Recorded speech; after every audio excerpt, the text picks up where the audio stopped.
Ya, sementara itu Kapolri Jenderal Listio Sigit Prabowo memimpin apel kesiapan tanggap darurat bencana di lapangan Makobrimob Polri Kelapa II Depok, Jawa Barat. Ya, hal itu merupakan wujud komitmen Polri dalam rangka memastikan keamanan masyarakat.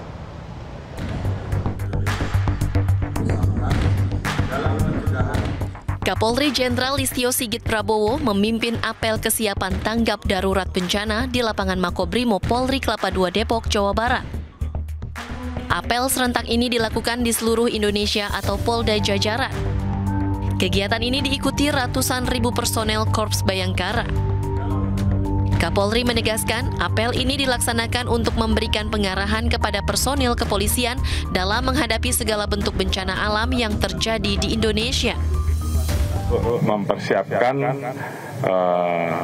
dan mengantisipasi potensi terjadinya gangguan bencana. Sebagaimana kita ketahui bahwa prediksi akan ada peningkatan hujan khususnya di bulan Oktober sampai dengan Januari, dan tentunya kita harus mempersiapkan kesiapan personil kita untuk mengantisipasi sewaktu-waktu dibutuhkan di lapangan. Kegiatan ini menjadi wujud komitmen Polri dalam memastikan keamanan dan kesiapsiagaan terhadap masyarakat menghadapi potensi bencana alam.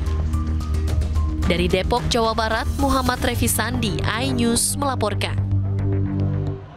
Bisa Pemprov Jawa Barat bersama Polda Jawa Barat menggelar apel kesiapsiagaan bencana di halaman Gedung Sate, Kota Bandung. 2.500 personel gabungan disiagakan untuk mengantisipasi kebencanaan di Jawa Barat. Sementara di Jawa Timur, Polda Jawa Timur menyiagakan 6.000 personel gabungan di seluruh wilayah Jawa Timur untuk antisipasi terjadinya bencana di Jawa Timur.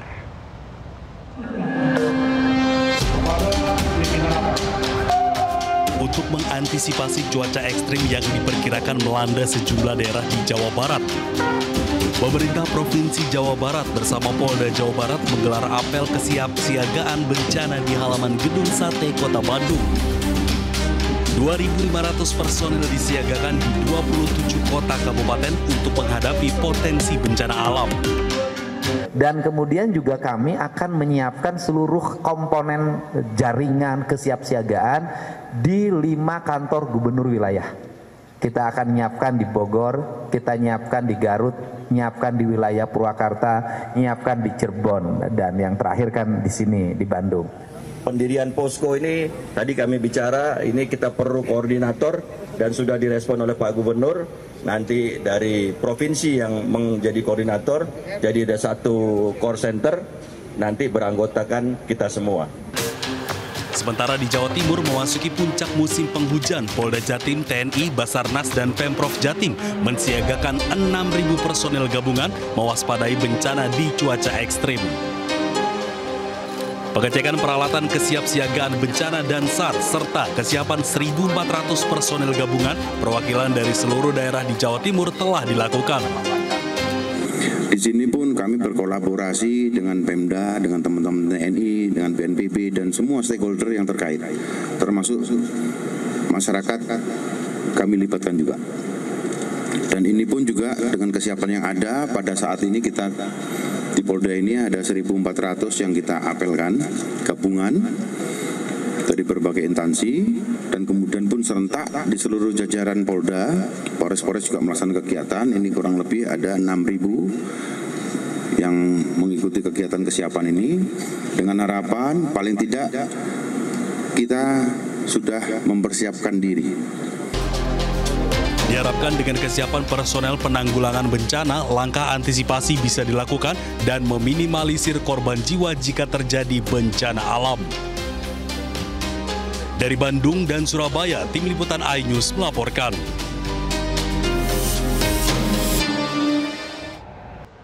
Ya, sementara itu pemerintah akan mendorong pedagang thrifting atau penjualan pakaian bekas menjual produk-produk lokal. Ya, hal ini dilakukan menyusul larangan impor baju bekas oleh Menteri Keuangan Purbaya Yudi Sadewa.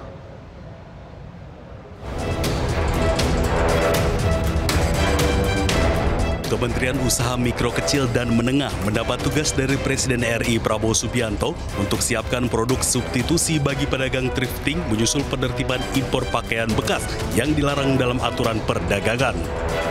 Langkah ini sebagai upaya agar para pedagang impor pakaian bekas tidak kehilangan mata pencahariannya. Terkait hal tersebut, Kementerian UMKM mendorong para pedagang thrifting beralih ke produk-produk lokal buatan UMKM, termasuk fashion dan pakaian dari produsen domestik. Menurut Menteri UMKM Maman Abdurrahman, banyak produk lokal yang berkualitas dan kompetitif dari segi harga, model, hingga tren fashionnya. Hal ini disampaikan Maman usai rapat terbatas dengan Presiden Prabowo di Kompleks Istana Kepresidenan Jakarta Selasa kemarin. Jadi gini, secara aturan tidak boleh melakukan impor barang bekas. Itu dulu, ini aturan ya. Namun kan di sisi lain, pemerintah juga tidak bisa membiarkan begitu saja kepada pengusaha-pengusaha yang memang sudah menjalankan. Jadi petunjuk dari Pak Presiden kepada Kementerian UMKM dalam hal ini saya, dikomandani oleh beliau, Pak Menko, agar menyiapkan solusi agar mereka tetap bisa berjualan. Namun diarahkan yang dijual adalah produk-produk dalam negeri kita. Jadi contoh kayak misalnya teman-teman yang ada di Senen, di Pasar Senen, ya nanti kita dorong mereka tetap bisa berjualan, tapi yang dijual adalah produk-produk dalam negeri kita. Masih banyak kok produk-produk dalam negeri kita kayak. Sementara itu, Menteri UMKM juga menekankan penertiban impor pakaian bekas guna menjaga keberlangsungan produk dalam negeri, sekaligus memastikan para pelaku usaha thrifting tetap dapat jalankan kegiatan ekonomi dengan beralih ke produk dalam negeri. Tim Liputan iNews melaporkan. Kita beralih ke informasi lain, pemirsa. Menteri Kebudayaan RI menyatakan Presiden kedua Republik Indonesia Soeharto penuhi syarat untuk dapat gelar pahlawan nasional. Selain Soeharto, aktivis buruh Marsina juga dinilai layak mendapat gelar pahlawan nasional. Fadli menyebut Soeharto berperan besar bagi bangsa Indonesia, salah satunya aspek pembangunan. Tak hanya itu, menurut Fadli Zon, Soeharto juga dinilai berperan dalam menghadapi agresi militer Belanda pada 1 Maret 1949 silam, serta operasi pembebasan Irian Barat atau Trikora. Berdasar penilaian dari sejumlah pihak yang masuk dalam Dewan Gelar dan Tanda Kehormatan, Fadlizon mengklaim Soeharto memenuhi sejumlah syarat jadi pahlawan nasional. Belum tahu nanti. Ya, mungkin nanti kita laporkan ya. Nanti semuanya seperti saya bilang itu memenuhi syarat, termasuk nama Presiden Soeharto itu sudah 2-3 kali bahkan diusulkan. Ya, dan juga beberapa nama lain, ada yang dari 2011, ada yang dari 2015, semuanya yang sudah memenuhi syarat. memenuhi syarat juga nggak, Pak? Memenuhi syarat. Nasional juga memenuhi syarat? Iya. Kan perjuangan buruh, perjuangan menginspirasi juga ya, yang saya kira soal perjuangan untuk kesejahteraan buruh, hak-hak buruh, dan lain-lain. Ya pemirsa, Ahmad Sahroni dan 2 anggota DPR RI lainnya dinyatakan terbukti melanggar kode etik buntut gelombang demonstrasi besar-besaran pada akhir Agustus lalu. Ya, ketiganya masing-masing dijatuhi sanksi penonaktifkan mulai 3 hingga 6 bulan.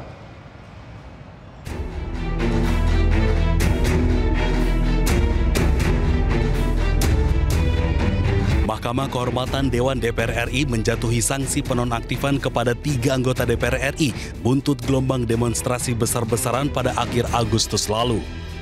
Ketiganya terbukti melanggar kode etik dan dijatuhi sanksi berbeda-beda. Yang pertama, politikus Partai Nasdem Ahmad Sahroni. Sahroni terbukti melanggar kode etik dan dihukum nonaktif selama 6 bulan sejak dirinya dinonaktifkan dari DPP Partai Nasdem. Artinya, Ahmad Sahroni baru aktif kembali menjadi anggota DPR pada Maret 2026 mendatang.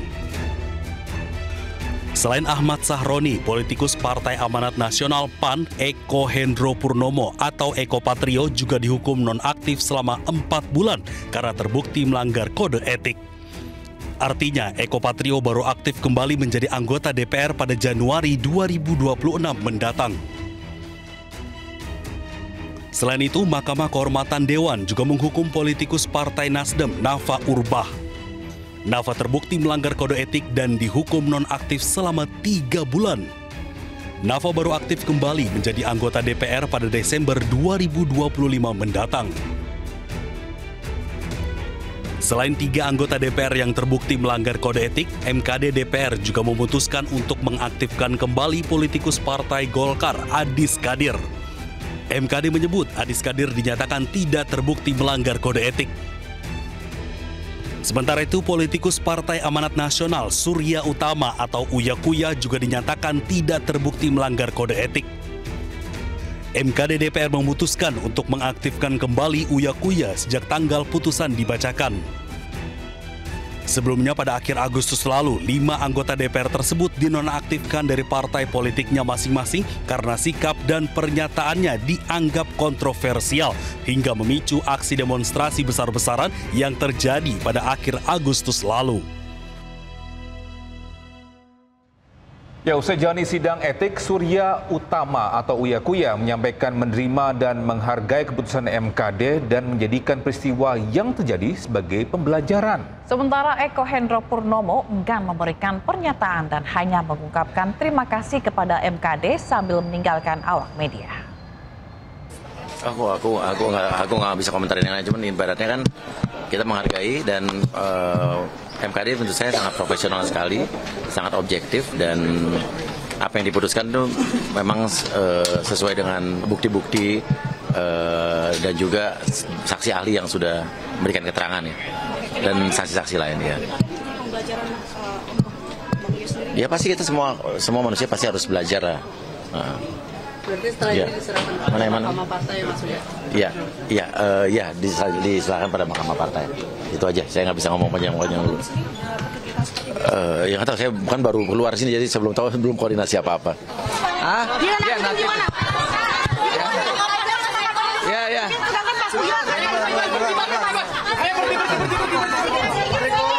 Mas, dikit aja, Mas. Ada yang bisa disampaikan, Mas? Nggak ada yang disampaikan. Terima kasih. Ya, kita ke informasi lainnya pemirsa, sidang mediasi informasi ijazah Jokowi berlanjut ke tahap pembuktian. Ya, hal ini dilakukan setelah kedua belah pihak menolak untuk mediasi.